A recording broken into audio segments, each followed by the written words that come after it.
ahora nos acompaña ya la doctora Andrea Gómez, ella es experta en epidemiología. Andrea, muy buenos días, gracias por acompañarnos. Pues nos gustaría conocer inicialmente cuáles son las primeras lecturas que tiene usted de lo que ha sido este avance calificado como importante y positivo en el plan de vacunación. Precisamente el día de hoy se arrancará ya con la inoculación a un nuevo grupo etario, que son los adolescentes de entre los 12 y 15 años de edad. Se ha conocido que este proceso se va a realizar bajo una coordinación tanto entre el Ministerio de Salud como el Ministerio de Educación. Los adolescentes, los jóvenes no tendrán que acudir a los centros de salud, tampoco a estos centros de vacunación que se instalaron y que sabemos que la mayoría de estos ya cerró, y que este proceso se llevará a cabo dentro de las escuelas y los establecimientos educativos. Andrea, buenos días.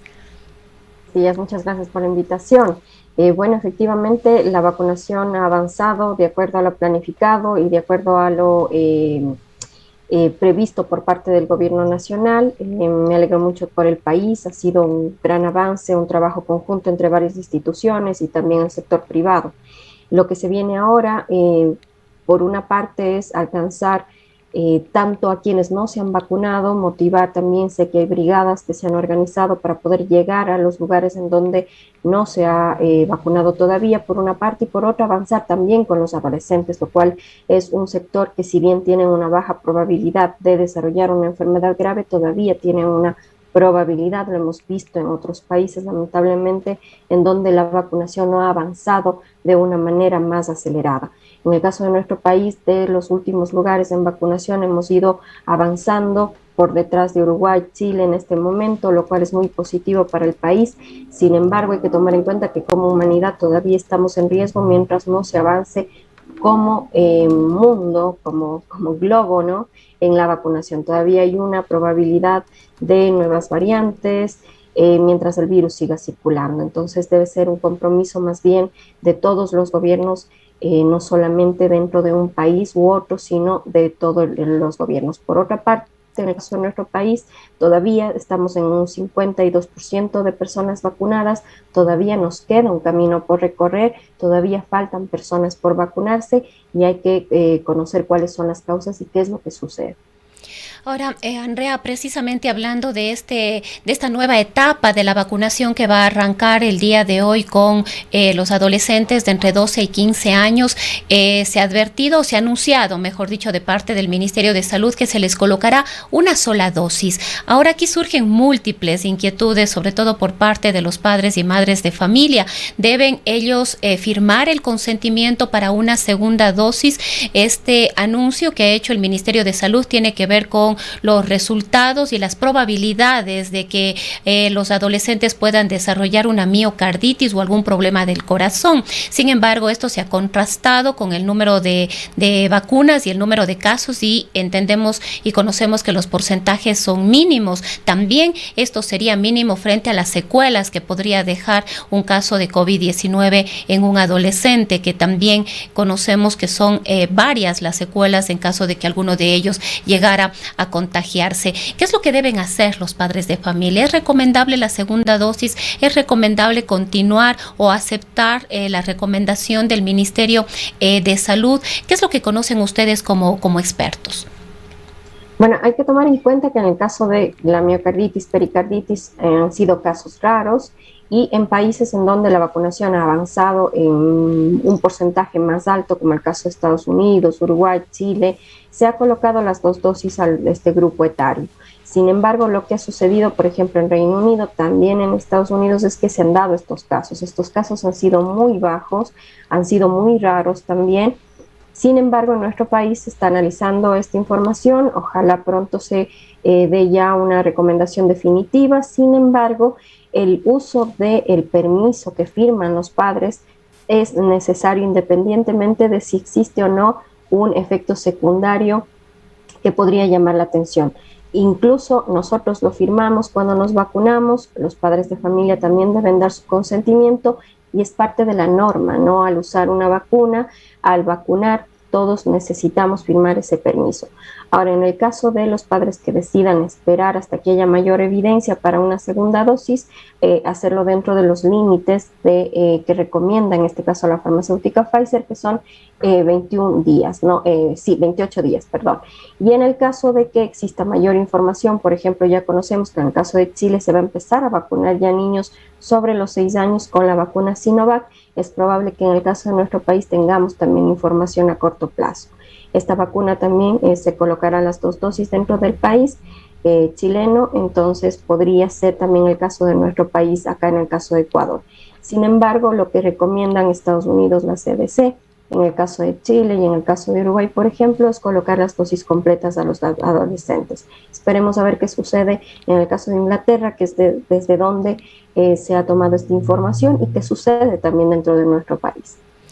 Ahora, Andrea, otro de los temas tiene que ver con la tercera dosis o con la dosis de refuerzo que, según ha anunciado el presidente de la República, podría arrancar en enero del año siguiente, del año 2022. Y aquí también surgen una serie de dudas. ¿Es necesario primero que la gran mayoría de la población tenga ya las 2 dosis antes de arrancar con esta tercera dosis? ¿O es importante que, considerando los tiempos de duración de la vacuna, y aquí también sería importante tener sus criterios, cuánto tiempo dura la inmunidad de la vacuna? ¿Es necesaria esta tercera dosis en cuánto tiempo? Y esto surge sobre todo en las personas de la tercera edad, que fueron quienes se colocaron inicialmente la vacuna, y según lo que circula a través de los distintos medios, esta podría tener una duración, la inmunidad podría tener una duración de entre 6, 8 meses, un año. Algunas veces se hablaba incluso de hasta 2 años. Esto ya se ha confirmado, ya está comprobado, todavía falta estudios por hacer. Hay urgencia en que las personas de la tercera edad se pongan una tercera dosis. ¿Qué nos puede comentar usted sobre este tema? Bueno, en el caso de lo que sucedió en países que ya iniciaron tempranamente con la tercera dosis, en el caso de Latinoamérica, estamos hablando ya de Chile, Uruguay, República Dominicana. En el caso de nuestro país es probable debido a los tiempos de vacunación. Las farmacéuticas, en este caso Sinovac, Pfizer, han recomendado una tercera dosis después de los 6 meses de la vacunación, de la segunda dosis, para poder completar y darle una mayor información a nuestro cuerpo para que genere estos anticuerpos que nos defienden de este virus. Entonces, es probable que dentro de nuestro país, incluso enero, sería aproximadamente los 6 meses después de la segunda dosis que se colocaron la mayor parte de las personas de la tercera edad, se empiece a colocar aquí. ¿Qué es lo que sucedió en el caso de Israel, por ejemplo, y por qué se adelantó esta tercera dosis? Porque ellos relajaron todas las medidas, se disminuyó el uso de mascarilla, y lamentablemente los casos aumentaron rápidamente porque el virus circuló de una manera muy elevada. Entonces se adelantó la tercera dosis y se observó cómo se pudo controlar este crecimiento de casos. En el caso de nuestro país, en este momento estamos ante una reducción de restricciones, un aumento de movilidad, un aumento de apertura de tanto establecimientos públicos como privados, la presencialidad también se nos viene. Es muy importante recordar a la población, y ojalá también las autoridades lo hagan, de mantener el uso de las medidas de bioseguridad. Eso nos va a permitir, por una parte, el poder avanzar con las 2 dosis en la mayor parte de la población, por un lado, para evitar los casos graves, porque sabemos que quienes se han vacunado tienen una menor probabilidad de presentar un caso grave y casi 0% de fallecer. Por lo tanto, es importante mantener las medidas de bioseguridad porque todavía hay población en riesgo. Eso por una parte. Y por otra parte, ninguno de los adolescentes se ha vacunado todavía, por lo que hay que cuidarlos a ellos. Y también a los niños y niñas, por lo que es importante mantener estas medidas de bioseguridad y poder mantener esta curva baja, porque todavía hay casos, no hay tantos casos graves, e incluso no ha habido ya ingresos a cuidados intensivos en los últimos días, lo cual es muy positivo. Pero eso depende no solamente del gobierno nacional, sino también de la ciudadanía.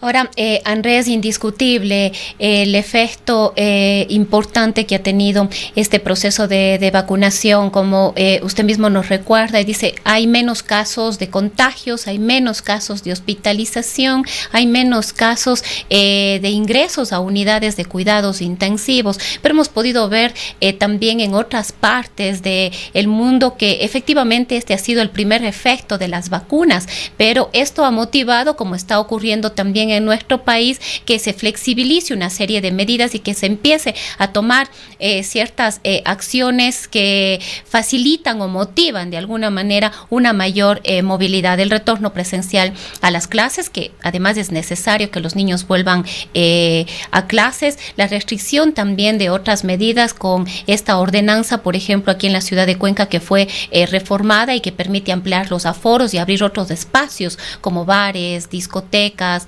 etcétera. Pero hemos visto también en otros lugares que, si bien este efecto inmediato de la vacuna ha sido esta reducción de casos, hemos visto que en los meses venideros nuevamente los casos han empezado a incrementarse y se empieza a ver una curva nuevamente ascendente de casos. Esto nos dice claramente que la pandemia no ha terminado y que hay dos momentos de responsabilidad, digamos, para poder combatir. Por un lado está el control que debe venir por parte del Estado, desde el gobierno nacional y desde los gobiernos locales, pero también la corresponsabilidad ciudadana, que en muchos casos vemos, dicen, no, pero ya casi no hay casos de COVID-19, ya no hay hospitalizaciones, entonces yo creo que ya puedo empezar a hacer mi vida normal.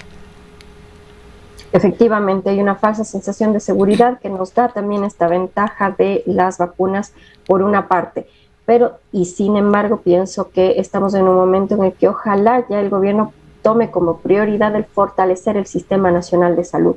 Tenemos un sistema de salud debilitado, en donde no solamente hemos tenido COVID, sino múltiples enfermedades que también han sido descuidadas, que no han tenido medicinas, que no han tenido seguimiento, también un retraso, por ejemplo, en las vacunas de los niños. Ojalá ya vayamos aumentando este porcentaje para evitar enfermedades que han sido controladas gracias a la vacunación.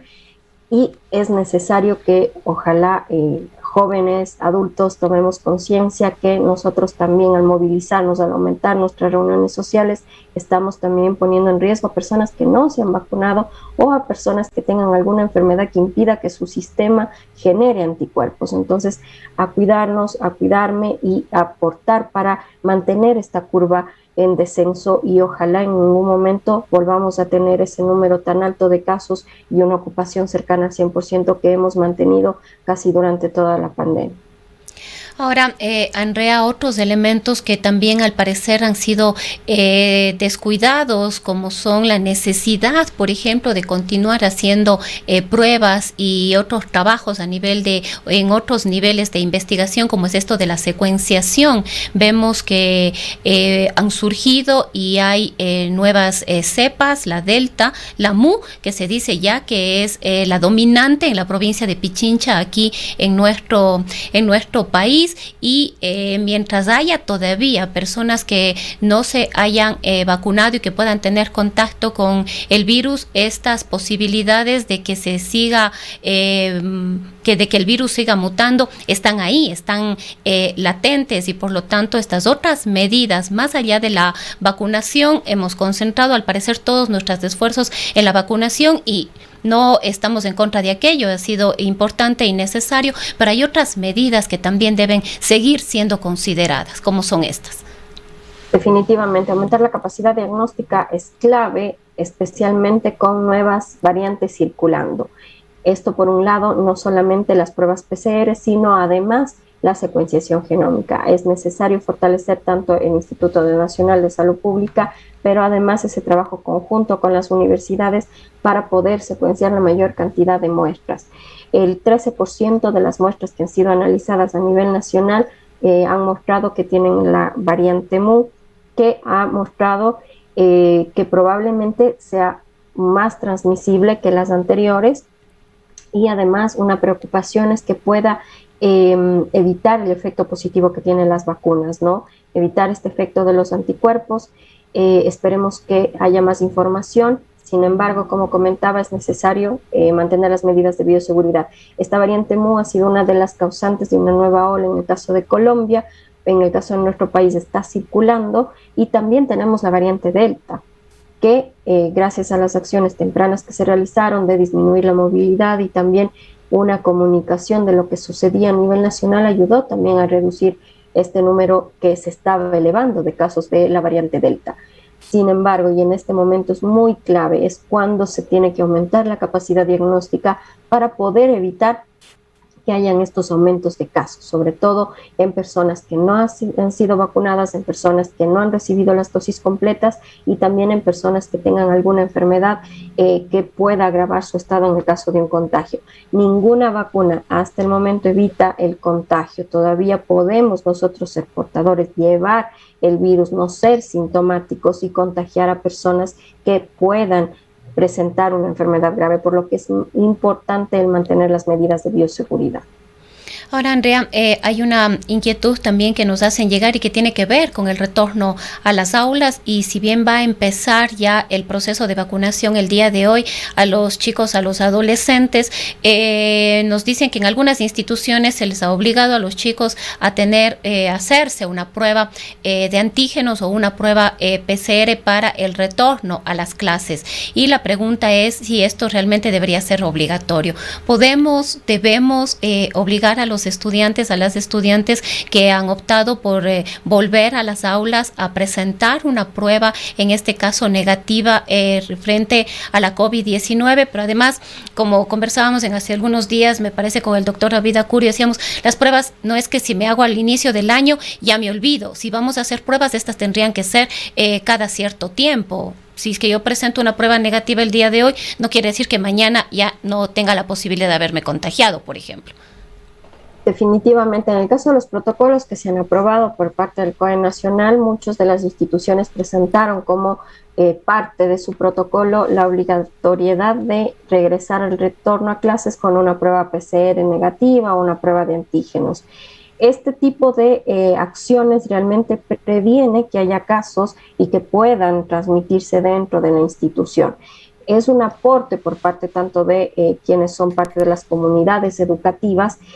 Sin embargo, hay que tomar en cuenta que el costo a veces no es accesible para todas las personas. Entonces, es una forma de buscar tal vez el apoyo del Ministerio de Salud Pública o alguna forma para reducir estos costos o incluso poder realizar pruebas. El caso de nuestro país, lamentablemente, es este problema, ¿no?, de la falta de recursos, pero a nivel internacional, en donde los recursos son mayores, países que tienen dinero y que están aportando dentro de las instituciones educativas, se están realizando incluso pruebas secuenciales, se están tomando muestras en los estudiantes cada cierto tiempo para poder conocer cómo está circulando el virus dentro de la institución y poder evitar casos nuevos. Se toman decisiones enseguida y permiten evitar que haya un aumento de casos tanto en el grupo etario que están dentro de esta institución educativa como en sus familias.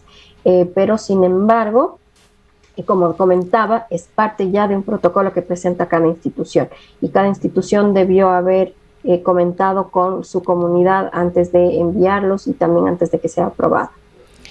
Tenemos otra inquietud y tiene que ver con la actividad física, las actividades de la cultura física que hacen los chicos dentro de las escuelas y los colegios, y nos dicen que tienen que hacer con mascarilla. ¿Esto es dañino para la salud, que puedan hacer actividad física, correr, saltar, colocados una mascarilla? En el caso de las mascarillas N95 y la mascarilla quirúrgica permiten respirar. Hay algunas mascarillas que no permiten este flujo de aire y suele molestar a los niños. Por eso es muy importante que primero tengan la talla de los niños y segundo que sean unas mascarillas que han sido probadas y que efectivamente les están protegiendo y no les están causando alguna molestia. Definitivamente ha habido muchos mitos con respecto al uso de mascarilla y la actividad física. Definitivamente no hay evidencia que genere algún efecto negativo, sobre todo cuando son mascarillas hechas para este tipo de actividades. En el caso, por ejemplo, de quienes trabajan en los hospitales, usan la mascarilla incluso hasta 24 horas que dura su turno. Entonces, definitivamente no se ha visto este efecto, ¿no? Pero como mencionaba, el tipo de mascarilla es clave. Si es que es una mascarilla que no les permite respirar ni caminando, es preferible cambiarla y usar una que les permita este flujo de aire. Pueden usar una mascarilla quirúrgica, tratar de, hay formas de hacerlas para el tamaño de ellos, de tal forma que puedan transpirar y puedan respirar durante el ejercicio físico. Ahora, si es que es un lugar abierto, se mantienen estos 2 metros de distancia, incluso se podría hablar, y estamos seguros de que no está circulando el virus, se podría hablar de una menor protección. Sin embargo, y debido a, como comentábamos, de estas nuevas variantes circulando, es preferible mantener todas las medidas de bioseguridad y poder evitar casos dentro de las instituciones. Bien, Andrea, muchísimas gracias. Quizás ya para cerrar este diálogo, esta entrevista, algún comentario adicional, algo que nos haya faltado y que sea importante decirlo ahora. Es muy importante el tomar conciencia de que la vacunación sin más medidas de bioseguridad podría llevarnos a una mayor circulación del virus y generar nuevas variantes. Por lo tanto, mientras no hay evidencia que el virus haya dejado de circular, mientras no hay evidencia que no hay casos, definitivamente necesitamos mantener las medidas de bioseguridad, motivar a las personas que conocemos que no han recibido sus dosis completas para que puedan hacerlo. Todavía hay un 15 a 17% de personas a nivel nacional sobre los 16 años que no se han vacunado. Entonces todavía hay un gran porcentaje que necesitamos que acudan a vacunarse y también avanzar ya con la vacunación en los adolescentes. Bien, muchísimas gracias. Ha sido la doctora Andrea Gómez. Ella es experta en epidemiología y nos ha dado algunas luces y algunos criterios importantes sobre el avance de la pandemia, la vacunación y algunas recomendaciones también. Cuenca, año 2050. Cuando la contaminación y la escasez de agua son problemas en todo el mundo, en Cuenca, Ecuador, todavía se vive tan bien como hace 30 años. Esto gracias a que los cuencanos tomaron decisiones correctas como la construcción del proyecto hidroeléctrico Soldados Yanuncay, que ha generado 22 megavatios de energía limpia, reguló el caudal del río Yanuncay y garantizó el agua potable para Cuenca y agua de riego para San Joaquín y Baños. Aunque esto parezca ficción, es nuestro compromiso con Cuenca Bicentenaria, el Ecaustro. Juntos generamos agua y energía para la vida.